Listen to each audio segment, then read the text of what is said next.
Well, welcome to our Wednesday weekly pastoral encouragement. And so I'm with you this week and want to talk about the problem of productivity. Last time I talked to you about the problem of feeling out of control. Well, I guess this is a corollary to that.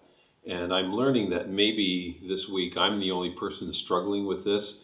I was just told by Sonia Schrey that Bill Schrey is building kitchen cabinets.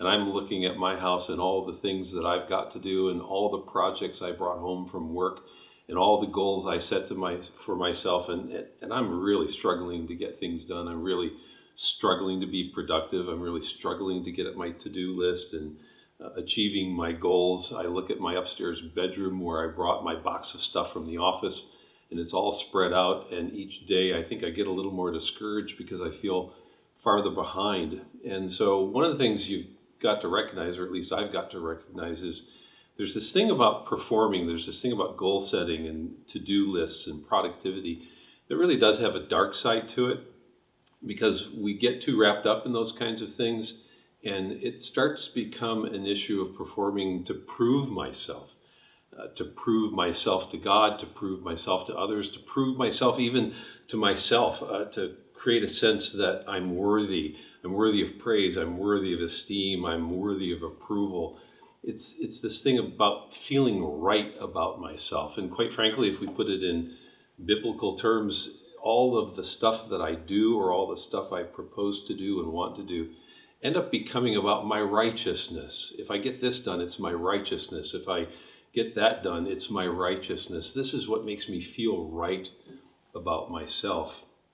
And as I think about that problem, I'm reminded of what Jesus says to the religious leaders in John 6:28. They asked him, "What must we do to do the works God requires?" What must we do to do the works God requires? And I think that's part of the problem, the works plural that God requires. We get God mixed up in our to-do lists. We get God all mixed up in our performance agendas and our sense of productivity, and we start to think God requires all of this from me. But Jesus has an interesting answer to these folks. He says, the work of God is this, to believe in the one that he has sent. I'm reminded of Martin Luther, something he once said, that the law says do and nothing is done. The gospel says believe and everything is done. The gospel says believe and everything is done. And so Jesus says to them, no, it's not about the works God requires, all these different things that you propose you have to do for God's sake. It's about the single work that God requires, which is to believe in the one he has sent. To believe that Jesus is my righteousness, to believe that Jesus is the ground of my sense of rightness with God, my rightness with others, even my sense of rightness with myself. Christ is my righteousness. It's not all the things that I do. It's not all the goals I set. It's not my performance standards. It's none of those things. Christ is my righteousness. Now, the thing to recognize, of course, is there's still things to be done even after I'm believing in Jesus. There's still things that need accomplishing. But what believing in Jesus does is frees the power of the Holy Spirit within me. And so the Spirit gets to work in me, helping me focus on the things that really matter, the fruit of the Spirit. For example, love, joy, peace, patience, kindness, goodness, faithfulness, gentleness, self-control. And when I'm starting to see those things freed up in my life, you see, then I go back to the things that I propose to do.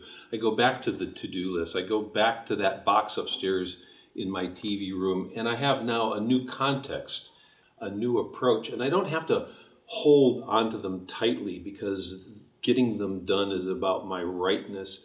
I can hold them in an open hand and approach them in a new way that delivers me from the sort of frustration or anger or any of the other negative stuff that's churning around in me. It allows me to see them as opportunities to see God at work in my life and to relax that maybe I'm not doing all the things I want to do, but I'm doing the one thing that God requires me to do, which is to believe in Jesus. And so, again, have a great week, have a safe week, and we'll see you again on Sunday.